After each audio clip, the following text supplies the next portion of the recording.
ये solve paper NTPC का सवाल है। 2 मार्च 2021 का पीवाईक्यू हम लोग कर रहे हैं। तो यहाँ पर देखिए आप, यहाँ पर हमको एक ये 8 नंबर का सवाल देखिए। 131 मीटर और 89 मीटर लंबी 2 रेलगाड़ियां सम्मुख दिशाओं में चल रही हैं, जिनमें से एक की चाल 42 किलोमीटर घंटा है, दूसरी की चाल 30 किलोमीटर प्रति घंटा है। एक दूसरी से मिलने के बाद कितने समय में एक दूसरे को पूरी तरह से पार कर लेंगी। तो हमको टाइम मतलब क्रॉसिंग का टाइम पूछा है, एक दूसरे को वो कितनी देर में पार कर लेंगी। तो यहाँ पर हमसे ये बोल रहा है कि दोनों सम्मुख दिशा यानी एक दूसरे के विपरीत डायरेक्शन में जा रही हैं। ठीक है, इतना समझ गए आप, एक दूसरे के विपरीत दिशा में जा रही हैं। तो विपरीत दिशा में जब अगर कोई भी चीज जाती है, यानी एक इधर जा रही है और एक इधर जा रही है, तो इसमें अगर हम इसकी रिलेटिव यानी सापेक्ष चाल अगर देखेंगे, रिलेटिव वेलोसिटी देखेंगे, यानी कि आप इस ट्रेन में बैठे हो और आपकी सामने से दूसरी ट्रेन जा रही है, तो आप देखोगे कि जब आपकी ट्रेन खड़ी होती है और जब सामने वाली ट्रेन जाती है तो थोड़ा आपको लगता है धीरे जा रही है। लेकिन जब आपकी ट्रेन चल रही है और आपकी ट्रेन इधर जा रही है और दूसरी ट्रेन इधर जा रही है, तो आप जब बाहर देखते हो और बाहर ट्रेन का नाम पढ़ने की कोशिश करते हो, तो नाम तो क्या, वहां पर खिड़की से उजेला भी नहीं देख पाते हो। इतनी तेज आपको गति जो है महसूस होती है। तो वो इसीलिए होता है, आपको ऐसा लगता है पता नहीं कितनी तेज चल रही है। तो वहां पर आप अपने आप को कैसा मानते हो? वहां पे आप अपने आप को रेस्ट में मानते हो, यानी कि आप अपने आप को रुका हुआ मानते हो।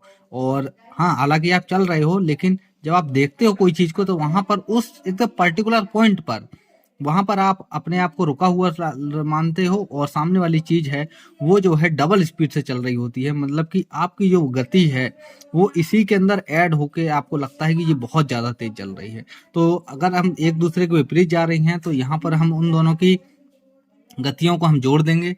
तो कहाँ गया, ये रहा। तो दोनों एक की है 42 और दूसरे की है 30। तो 30 प्लस 42, 2 की 2 और 4 3 7, ये हमारे पास में है किलोमीटर प्रति घंटा में। और गाड़ियां होंगी कुछ मीटर लंबी, तो हमको मीटर में सब आंसर आएगा हमारा। तो इसलिए पहले ही इस चीज से बचने के लिए, सवाल गलत ना होने पाए, इसलिए हम इसको क्या करेंगे, पहले ही मीटर पर सेकंड में हम इसको बदल लेंगे।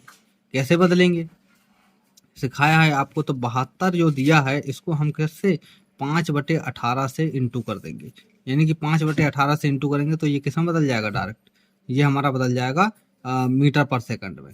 तो 18 कम 18, 18 चौके 72 और 4 पंचे 20, तो ये आ गया 20 मीटर पर सेकंड। ठीक है, अब उसके बाद ये हमारी क्या आ गई, चाल आ गई। कौन सी चाल, सापेक्ष चाल, यानी कि रिलेटिव वेलोसिटी। तो हमारे पास में आ गई चाल आ गई। अब हम क्या निकालेंगे इसका, अब हम देखेंगे हमारे पास में एक फार्मूला होता है, चाल इजकल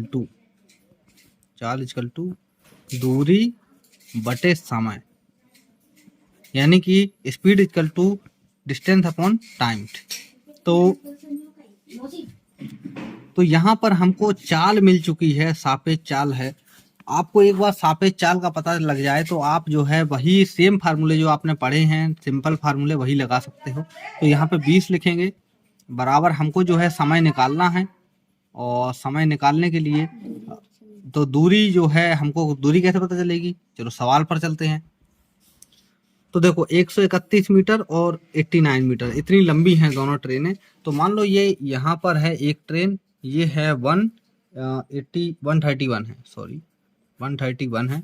और मान लो ये दूसरी ट्रेन है, ये है, इसकी लंबाई है 89। दोनों एक दूसरे के अपोजिट डायरेक्शन में चल रही हैं। तो यहाँ से जब ये मिलेंगी इस पॉइंट से, तो आप देखो कि ये दूरी और ये दूरी, हम दोनों ट्रेन की दूरी को क्यों जोड़ेंगे, जब ये एक दूसरे को पार कर जाएंगे तो ये वाली ट्रेन यहाँ पहुंच जाएगी और ये वाली यहाँ पर। तो देखोगे आप कि ये दोनों जो है ट्रेन एक दूसरे को दूरी को जो है काट रही हैं और दोनों जो दूरियां ऐड हो रही हैं। तो यहाँ पर हम दोनों को ऐड कर लेंगे। तो 131 प्लस 89, तो 10 की 0 कैरी आई 1, 8 और 4 12 और 1 220। कितना आ गया, हमारी दूरी कितनी आ गई, 220 आ गई। तो यहाँ पर हम 220 रखेंगे। अब समय बटे में है तो इधर ले जाएंगे तो किस में जाएगा, इनटू में चला जाएगा। तो समय इंटू 20 बटे 2, ये यहाँ पे बराबर 220, और ये 20 गुणा में है तो इधर दूसरी तरफ जाएगा तो बटे में जाएगा, तो यहाँ से इसको हटा के यहाँ रख देते हैं। तो 1 जीरो से 1 जीरो कट गया, 2 एकम 2, 2 एकम 2, 2 एकम 2, तो समय कितना आ गया 11 सेकंड। कितना आ गया 11 सेकंड, यानी 11 सेकंड। अब देख लो हमारे पास में 11 सेकंड है कि नहीं, 10 सेकंड, 11 सेकंड, ये देखो ये है। आपको इतना समय नहीं लगाना है, थोड़ी सी आप प्रैक्टिस करोगे इसी तरह के सवाल की तो आपसे ये अच्छे से आ जाएगा। और बाकी समझ में आ गया हो तो बहुत अच्छी बात है। और एक चीज और समझा देता हूँ, जा ही रहे हो तो एक चीज और देखते जाओ, जो समय है और दूरी है, चाल है और दूरी समय चाल, यही है ना। तो हमको इनको लेना होता है एसआई यूनिट में, एसआई यूनिट में हमेशा। तो समय को लेते हैं सेकंड में, दूरी को लेते हैं मीटर में, और चाल इक्वल टू होता है दूरी बटे समय। ठीक है, तो दूरी की यूनिट क्या है मीटर और समय की क्या है सेकंड।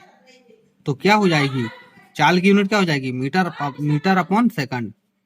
तो मीटर, या फिर ये सेकंड ऊपर जाएगा तो इस तरीके से -1 भी आपको लिखा मिल जाएगा कहीं कहीं पे। तो दोनों यूनिटें जो है ये भी सही है और ये भी सही है।